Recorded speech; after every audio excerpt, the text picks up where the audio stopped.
26 American families caught in the crosshairs of a political fight. Mothers and fathers, husbands and wives, all denied government help to fund funerals for the loved ones they lost who were serving our country.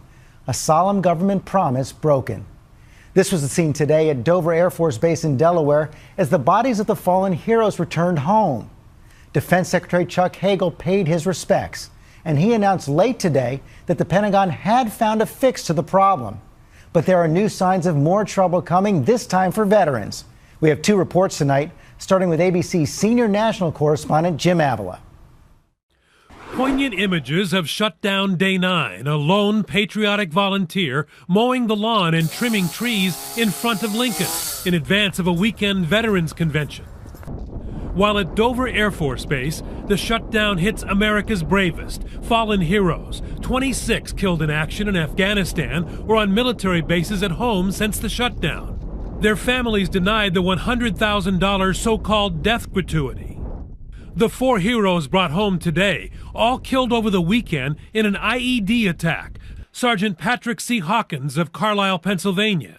Sergeant Joseph Peters of Springfield, Missouri.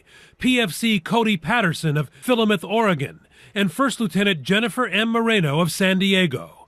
Her friends and family forced to raise money to pay for her funeral. She sacrificed, for the country, for her family. Why wouldn't that have been taken care of? There is no excuse. The outrage heard, and late today, the Pentagon announced on orders of the president a contract with a civilian charity to pay the death benefit immediately. When I heard about this story, I told the Department of Defense, within our administrative powers, we should be able to get that fixed. This hearing will come to order. But a more widespread problem remains unsolved. Veterans Affairs Secretary Eric Shinseki warning Congress today more than 5 million military veterans and their families won't get November benefit checks if the shutdown continues. Georgia Eve served in Korea. Her military pension is all she lives on today. If I took care of my soldiers the way they're taking care of their constituents, we would have lost the war. But as veterans and military families stress over the shutdown, there is still a place where Congress, at least, can get away from it all. No worries, the Senate and House gyms are open. Although some complain on the radio they have to bring their own towels. There's no towel service. No towels. No, and so we're doing our own laundry down there, and we pay a fee. Only essential federal facilities are supposed to stay open during the shutdown, and as one senator put it today, a fit Congress is important, but essential? His advice was, shut down the gyms until the madness ends. George? Probably not alone in that. Okay, Jim, thanks. Let's get more now from ABC's chief White House correspondent Jonathan Karl. And John, no surprise, the disgust with Washington just keeps piling up. Oh, that's right, George. And Republicans are taking most of the blame in recent polls.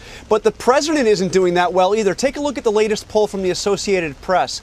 The president's approval rating at 37%. That matches his lowest ever. As for Congress, look at this. 5% approve of Congress's job performance. George, with the margin of error, that could be as low as 1%. Unbelievable. You'd think with numbers like that, they'd be scrambling for a solution. That's right. Now, I am hearing more talk of proposals about a short-term increase in the debt ceiling, maybe just a couple of months, just really delaying all of this.